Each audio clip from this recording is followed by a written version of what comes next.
So about 10 years ago, I was a manager at Greyhound Lines in New York. And I was the manager in charge of all driver hiring for all the cities along the East Coast. I was in charge of driver hiring New York, Philadelphia, Boston, Buffalo, Washington, D.C., and so on. But my main focus was New York because the driver turnover was so fast that we always had to keep new drivers coming to make sure that there were always drivers to carry all the schedules out of New York City. And so whenever it was time to hire new drivers in New York, whenever we would start the hiring season, I would post in the New York Post, Greyhound is hiring drivers, call this number, and so on. And I would always get phone calls from hiring agencies who want to help out. And they would call and say, we can help you with that hiring. And I would say, no, we got our own system in place. We don't need any help. Thank you. And usually they would just stop there and go away. But there was this one guy, he just kept calling and kept calling. He said, listen, man, I could really help you. I could get you some drivers. So I was so tired of this guy calling. And I was like, all right, man, send me some drivers. If you got people you think would make good drivers, send them to me. So he would send me these guys, and it didn't make me any. They would come with this paper and say, yeah, this guy sent me. And it didn't make me any difference. I was just like, yeah, go over there with all the rest of the people, right, who didn't have papers in their hands.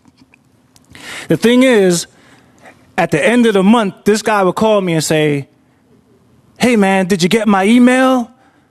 So I was like, no, I got so many emails, I can't keep up. And he was like, yeah, well, I need you to check my email. And I say, well, why don't you just tell me since you got me on the phone? He would say, well, at the end of every month, I need a tally of how many of my people you've hired.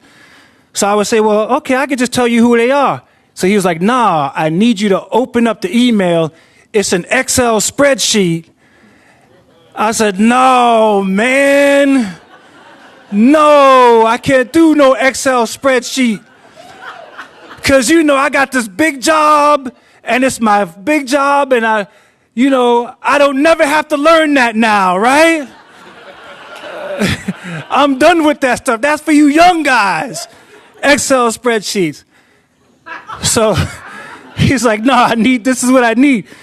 So I said, listen, man, why do you need me to fill out this Excel spreadsheet for? He says, because that's how I get paid. You fill out the Excel spreadsheet, you put the people you hired, I submit it, and that's how I get my bonuses. So I was like, well, why don't I just tell you over the phone and you fill out the Excel spreadsheet? And he said, because it needs your signature. So I was being a real hard ass, right? Because then he was like, well, how about if I fill out the Excel spreadsheet and fax it to you and you sign it? I was like, no, man. I don't know how to use no fax machine. I'm not doing that. So every month, this guy would have to fill out the Excel spreadsheet, and he would have to get on the subway from way out in Queens all the way into Midtown Manhattan. He would have to come to my office just for me to sign the paper. And every month he would be like, shit, man, why I got to come here? And he would try to show me how to do it. I'd be like, man, I don't want to learn that. Get out of here, man. I don't want to learn how to do that stuff. He was trying to show me how to use a fax machine and how to do Excel spreadsheets. So this went on every month for like 2 or 3 years. He would have to come for me to sign this paper. And he hated it. But I was being real hard. I'm never going to learn how to do an Excel spreadsheet. So in early 2009, at the height of the recession, Greyhound was letting people go. And one day they let me go. And so I went home. When they let me go, I went home to my apartment. And I was just home that day. It was the same day they let me go. I was home, and I said, I wonder if I still got access to my email. So I checked my email, and there was an email from him with the Excel spreadsheet in it. So I emailed him back, and I said, listen, I gave him the answer to all his questions. I told him who I hired, who I didn't hire. And I told him, I'll meet you. I got to meet you somewhere to sign the paper. He said, why you got to meet me somewhere? I said, I don't work for Greyhound no more, man. So I met him somewhere. I signed the paper, and I gave him the name of the new contact person that he would have to reach out to after that. So About an hour later, I got a phone call from his boss asking me what happened, how'd you lose your job, and all that stuff. And, I went through it. And so they go, hey, would you like to come work for us? I was like, sure.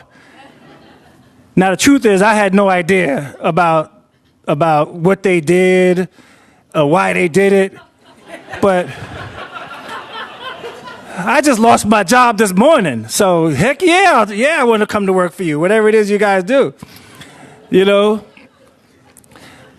So he brought me in, and what it was that I was like an expert in the transportation industry because I had been with Greyhound.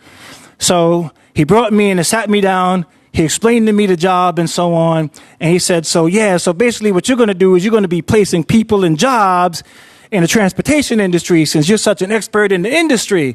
So I was like, really? Yeah, sure, I could do that because I knew everybody. I knew people at Peter Pan, MTA, and I knew how to get guys, right?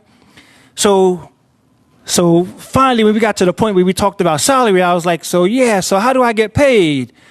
He's like, so at the end of every month, you have to fax an Excel spreadsheet. I was like, oh, really, man? He said, yeah. He said, that's easy. You could do that, right? I was like, yeah, I could do that. And so I figured out how to do it. I learned how to do it.